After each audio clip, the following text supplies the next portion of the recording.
Dear viewers, আসসালামু আলাইকুম রহমতুল্লাহ। Microsoft access টিউটোরিয়ালের আজকের পর্বে আমি আপনাদেরকে বিবিএ সম্পর্কে পরিচয় করিয়ে দিব। এখান থেকে আমরা কিভাবে বিবিএ কোড ইউজ করে অনেকগুলো কাজ করতে পারি এবং সহজ করতে পারি। তো আমি প্রথমেই দেখাই কিভাবে একটা বাটনের কাজ আমরা করতে পারি। একটা উইন্ডোকে একটা বাটন ক্লিক করে কিভাবে আমরা একটা ফর্মের উপর আমরা বাটন তৈরি করব এবং সেই বাটনের সাথে আমরা বিবিএ কোড ইউজ করে কিছু কাজ করব। কিভাবে মানে ফর্মটা বন্ধ করা যায়, ওপেন করা যায়, কোনো রিপোর্ট আমরা ওপেন করতে পারি বা ক্লোজ করতে পারি বিবিএ কোডের মাধ্যমে। এতদিন আমরা অনেকগুলো দেখেছি যে আমরা মাইক্রো ব্যবহার করে বা অটোমেটিক আমরা একটা এভাবে বাটন যদি আমরা এখানে তৈরি করি, সেই বাটনের কাজটা আমরা এখান থেকে এই যে ফর্ম অপারেশন আমরা যদি ক্লোজ ফর্ম দিই তাহলে দেখা যায় যে আমরা এই বাটনটা যখন ক্লিক করব ফর্মটা ক্লোজ হয়ে যাবে। এই ফর্মটা ক্লোজ হয়ে গেল। আমি আবার ওপেন করে দেখাই। এই ফর্মটাকে আমরা এই বাটন ক্লিক করলে ওপেন হয়ে যায়, তাই ক্লোজ হয়ে গেল। তো আমরা এই বাটনটা ক্লিক করলে এখানে যে ইভেন্ট প্রসিডিউর আছে এখানে আমরা ক্লিক করলে দেখতে পাবো এটার পেছনে যে মাইক্রো অ্যাসাইন করা আছে, ক্লোজ উইন্ডো, অবজেক্ট টাইপ এবং অবজেক্টের কি কাজ হবে মাইক্রোর মাধ্যমে হচ্ছে।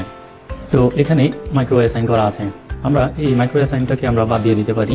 বাদ দিয়ে এটাকে আমরা বিবিএ কোড ইউজ করব, যে কীভাবে বিবিএ কোড ইউজ করে আমরা এটাকে এই ফর্মটাকে ক্লোজ করতে পারি। তো এই জন্য আমরা কী করব, ডিজাইনে গেলাম। ডিজাইনে গিয়ে আমি এখানে একটা বাটন তৈরি করলাম। এই বাটন এখানে ক্যান্সেল করে দিলাম। বাটনের ক্লিক করলে কোনো কিছু হবে না। তো আমরা এটার পেছনে এটার সাথে এই বাটনের সাথে আমরা কিছু বিবিএ কোড অ্যাড করব। তো আমি এই জন্য প্রথমে এটাকে ডিজাইন ভিউতে নিয়ে গেলাম। আমরা বাটনের ক্যাপশনটা দিয়ে দিলাম ক্লোজ এবং এই বাটনের নামটা আমরা এখান থেকে দিয়ে দিব বাটন বিটিএন ক্লোজ। তো এই ক্লোজ বাটনটা যখন আমরা শুধু বাটনটা আমরা তৈরি করলাম কিন্তু ক্লিক করলে কিছু হচ্ছে না। এটার সাথে আমরা বিবিএ কোড ইউজ করার জন্য আমরা ইভেন্টে যাব। প্রপার্টি, এখান থেকে প্রপার্টিতে গেলাম। প্রপার্টির ইভেন্টে গিয়ে আমরা অন ক্লিকে এখানে ইভেন্ট প্রসিডিউর অন ক্লিকের এখানে আমরা তিনটা বাটনে ক্লিক করলাম। এখানে মাইক্রো বিল্ডার, এক্সপ্রেশন বিল্ডার, নিচে আছে কোড বিল্ডার। আমরা কোড বিল্ডারটাকে সিলেক্ট করে এখানে ওকে করে দিলাম। ওকে করার পরে আমরা এখানে একটা কোড লিখব। কোডটা হচ্ছে যে DOCMT, CMT means command do command dot CLOSE close. তাহলে আমরা শুধু এই কোডটা লিখে আমরা এটাকে সেভ করলাম। সেভ করে আমরা এখন ওই ফর্মটা রান করি। ফর্মটা রান করলাম। রান করার পর আমরা এই বাটনে ক্লিক করি। ক্লিক করার পরে দেখতে পাচ্ছি যে আমরা এই ফর্মটি ক্লোজ হয়ে গেল।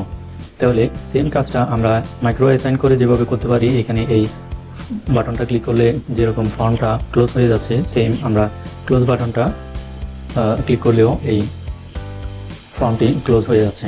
তো একইভাবে আমরা আরেকটা ফর্ম তৈরি করব। যেমন আমি এই ফর্মটা তৈরি করলাম আরেকটা, যে এটা না, আমি এফআর টোটাল এটাকে দিয়ে একটা ফর্ম তৈরি করলাম। এটাকে আমরা সেভ করে ক্লোজ করি, এফআর টোটাল ফর্ম।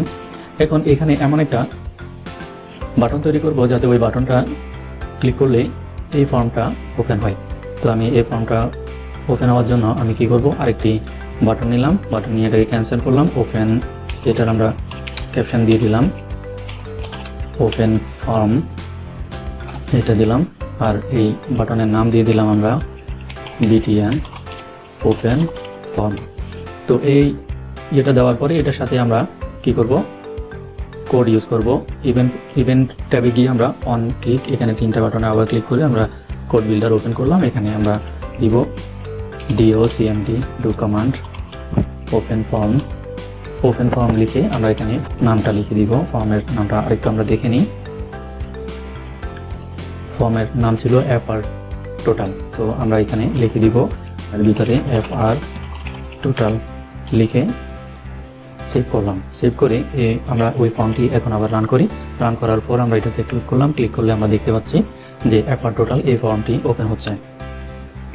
একইভাবে আমরা এই ফর্মটাকে আমরা ক্লোজ করতে পারতেছি। আবার এই ফর্মটা, এই বাটনটা ক্লিক করে আমরা আরেকটি ফর্ম ওপেন করতে পারতেছি।